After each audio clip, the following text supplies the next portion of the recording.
E aí, estudando bastante?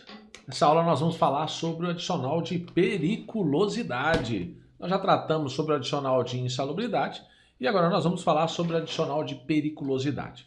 Tá com a CLT na mão? Vamos lá então acompanhando com a CLT. Toda vez que eu citar um artigo, você deve buscá-lo, ou súmula também deve buscá-lo para poder fazer a leitura. Vejamos então o ponto da periculosidade.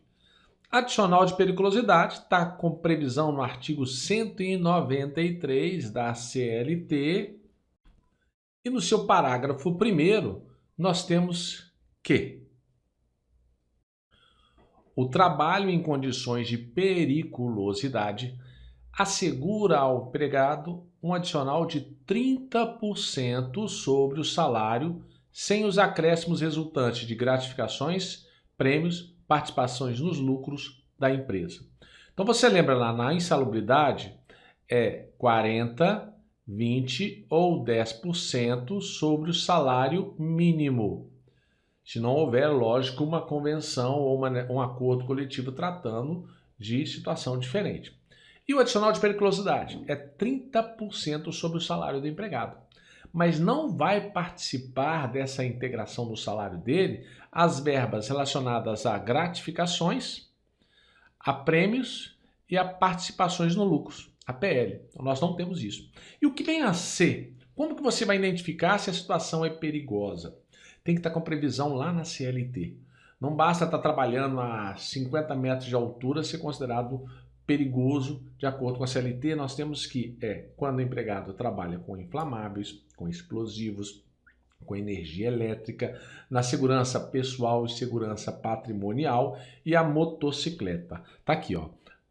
Artigo 193, inciso 1, 2 e parágrafo 4º. O adicional você já sabe, 30%, não esquece. Insalubridade você tem 40% do salário mínimo, 20% do salário mínimo ou 10%, dependendo do grau. Grau mínimo, grau médio e grau máximo.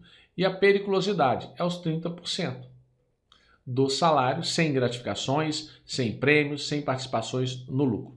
Então nós temos que, se trabalha com inflamáveis, frentistas de postos de gasolina, tem direito à periculosidade. Quem trabalha com explosivos, quem trabalha com energia elétrica, quem trabalha com segurança pessoal ou segurança patrimonial e aqueles que trabalham com motocicletas. E detalhe, se você recebe R$2.000 de salário e você recebe R$2.000 de gratificação, os 30% é só sobre o salário. Então, não vou somar 2.000 mais 2.000. Olha aqui, ó. Gratificação não faz parte, prêmios não faz parte e nem participações no lucro não faz parte. Então, vamos ver a súmula 191, fazer a leitura da súmula 191 do TST, para ver alguns pontos relacionados com o adicional de periculosidade. Olha o que diz. O adicional de periculosidade, ele incide apenas sobre o salário básico e não sobre este acrescido de outros adicionais. Então, periculosidade, ele vai incidir apenas sobre o salário básico. O adicional de periculosidade do empregado eletricitário contratado sob a égide da Lei 7369 de 85 deve ser calculado sobre a totalidade das verbas de natureza salarial. Agora, não é válida essa norma coletiva mediante a qual se determina a incidência do referido adicional sobre o salário básico. Observe, aqui nós temos a situação do eletricitário, daqueles que foram contratados sobre a Lei 7369, e aí vai calcular sobre tudo. Agora, olha atenção. A alteração da base de cálculo do adicional de insalubridade do eletricitário, que é o caso de cima, promovida pela Lei 2.740 de 2012, atinge somente contrato de trabalho firmado a partir da sua vigência. De modo que, nesse caso, o cálculo será realizado exclusivamente sobre o salário básico, conforme determina o parágrafo 1º do artigo 193. Então, nós temos aqui uma exceção que não vai se aplicar ad eterno, porque nós temos a situação aqui da Lei 2040, em que vai necessitar que vai ser pago exclusivamente sobre o salário básico, conforme determina o parágrafo 1º do artigo 193. E aí você vai lá e verifica esse parágrafo. E agora o trabalhador que vai trabalhar em local que é insalubre e que é perigoso. E aí, como é que fica o adicional? De acordo com a CLT, lá no seu artigo 193, parágrafo 2º, observe que se o empregado ele trabalha em um local insalubre e ele trabalha em um local perigoso ao mesmo tempo, segundo a CLT, ele terá que optar por um ou por outro. Então, o empregado ele poderá optar pelo adicional de insalubridade que porventura lhe seja devido. Então, você tem lá, o empregado ganha R$1.000. Se ele ganha R$1.000 e ele trabalha em um local que tem periculosidade e tem insalubridade ao mesmo tempo, a perícia constatou isso, ele vai receber 30% ou ele vai receber 40%, 20% ou 10%. Se a perícia der que é grau mínimo, ele pode optar pelos 30%. Se der que é grau médio, ele também pode optar pelos 30%. Agora, se der a insalubridade em grau máximo, 40% de 1.000 mas apesar de 40%, vamos colocar aqui o salário mínimo como sendo 1.000. Tá? Faz de conta que é o salário mínimo aqui, ele vai receber em cima disso. Então, nós temos aí as diferenças com relação a empregado que trabalha em local insalubre e trabalha em local perigoso. Vamos falar agora sobre uma OJ que trata sobre insalubridade. Olha o que ela diz. A súmula Aliás, nós vamos falar sobre súmulas, né, e OJs que falam sobre insalubridade. Então, a primeira é a súmula 460 do STF. Para efeito do adicional de insalubridade, a perícia judicial em reclamação trabalhista não dispensa o enquadramento da atividade entre as insalubres, que é ato de competência do Ministério do Trabalho e Previdência Social, hoje Ministério da Economia.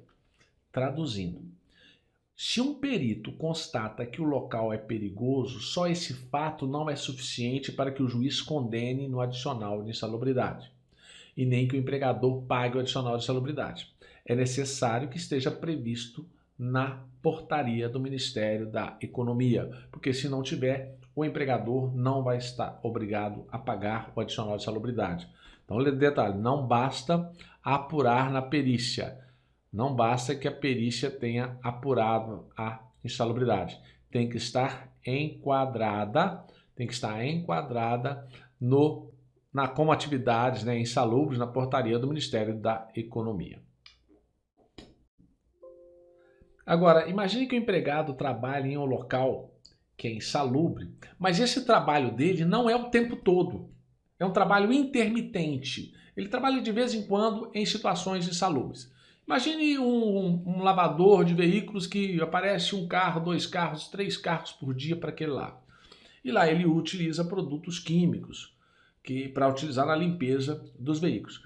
O fato dele ser intermitente afasta o direito à insalubridade ou ele tem direito ao adicional de insalubridade? Aí nós temos a súmula 47 do TST. Olha o que diz a súmula. O trabalho executado em condições insalubres em caráter intermitente não afasta só por essa circunstância o direito à percepção do respectivo adicional. Então ele teria direitos mesmo sendo intermitente. O fato só da intermitência não vai afastar o adicional de insalubridade. Vamos ver agora a súmula 80 do TST, que também fala sobre insalubridade.